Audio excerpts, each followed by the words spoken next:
11월 17일 월요일. 집 안에 다이아몬드. 페르시아에 전해 내려오는 이야기입니다.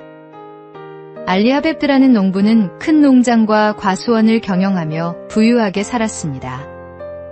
그러나 어느 날 한 술객이 찾아와 다이아몬드를 가지면 더 큰 부와 행복을 얻을 수 있다고 말했습니다. 그 말을 들은 농부는 마음이 흔들렸습니다. 결국 그는 가진 모든 것을 정리하고 다이아몬드를 찾아 나섰습니다. 하지만 오랜 세월을 떠돌며 수고했음에도 원하는 것을 얻지 못했고 지치고 낙심한 끝에 불행하게 생을 마치고 말았습니다. 그런데 그가 떠난 뒤 농장을 산 사람은 우연히 낙타에게 물을 먹이다가 땅속에서 무지갯빛으로 반짝이는 돌을 발견했습니다. 그것은 다름 아닌 다이아몬드 원광이었습니다. 농부가 그토록 찾아 헤매던 보물은 이미 자기 집안에 있었던 것입니다. 사람은 종종 멀리 있는 행복을 쫓아 떠나지만 정작 그 행복은 가까운 곳, 하나님께서 이미 주신 은혜 속에 있습니다.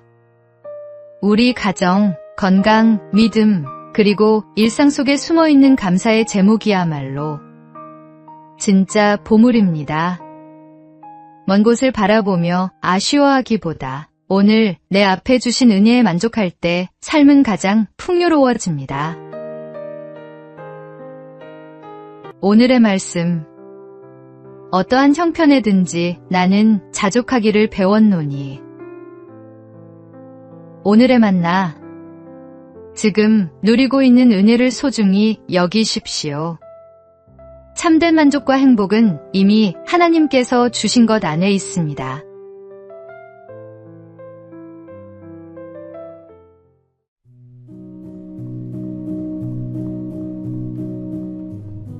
(11월 18일) 화요일.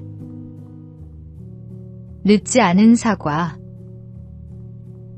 1988년 서울올림픽 복싱 라이트 미들급 결승전.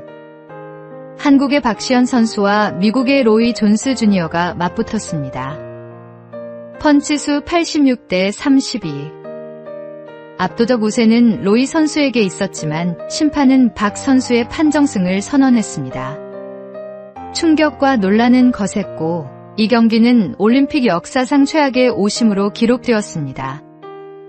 나중에 밝혀진 진실은 심판들이 동독의 압력과 뇌물에 휘둘렸다는 사실이었습니다. 억울한 승리의 주인공이 된 박 선수는 국내외의 비난 속에서 은퇴했고 대인 기피증으로 오랜 시간을 고통 속에 보냈습니다.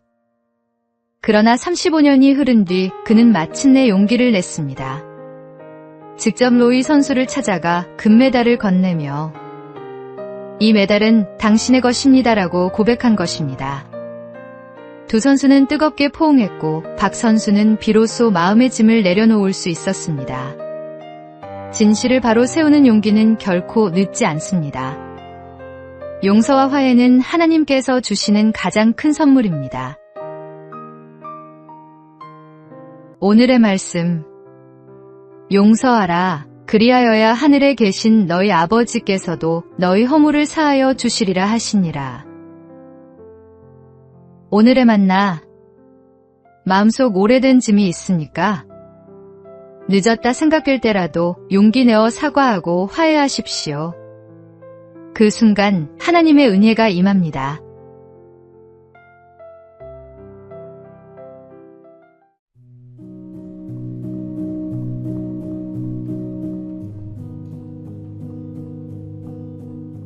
(11월 19일) 수요일. 너마저. 일본 마쓰시타 전기 창립자 마쓰시타 고노스케가 전구 소켓 특허를 냈을 때 주문이 밀려 종업원들은 밤새워 일해야 했습니다.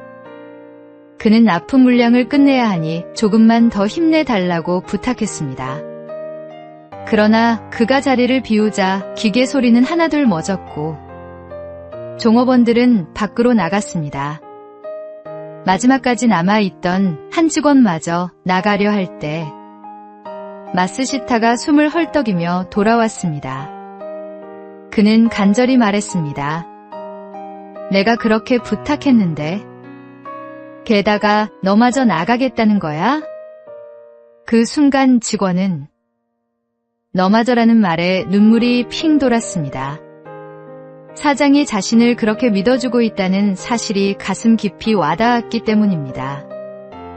이 감동은 그를 변화시켰고 그는 훗날 산요 전기의 부사장 구도 세이이치가 되었습니다. 사람의 믿음도 이렇게 큰 힘을 주는데 하물며 우리를 끝까지 믿어주시는 주님의 사랑은 얼마나 놀라운지요.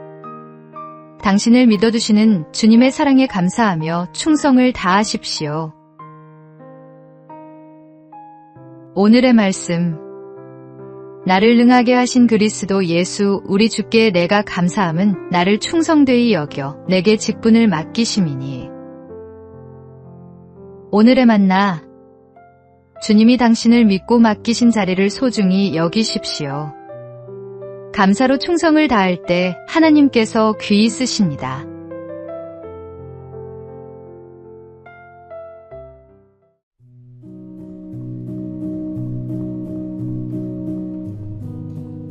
(11월 20일) 목요일. 바라보는 것을 바꾸라.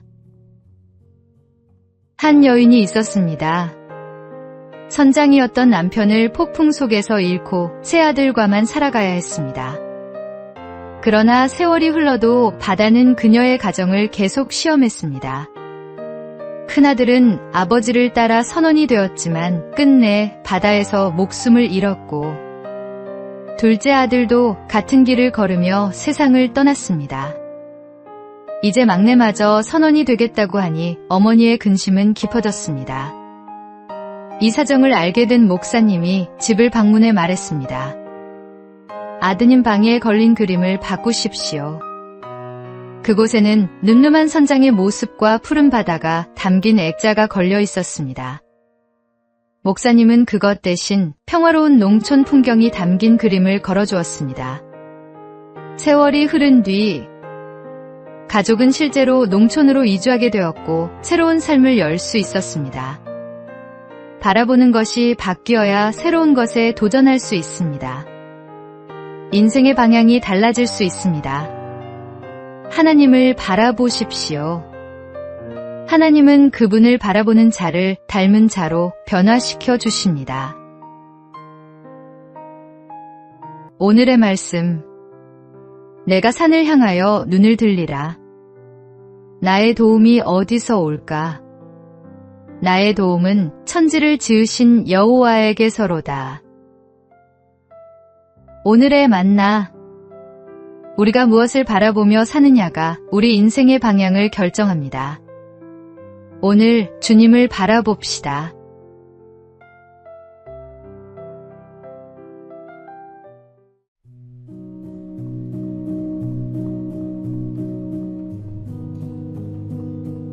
(11월 21일) 금요일. 루즈벨트의 안경. 미국의 루즈벨트 대통령은 심한 근시로 늘 2개의 안경을 들고 다녔습니다. 그는 이 무거운 안경을 불편하게 여기곤 했습니다.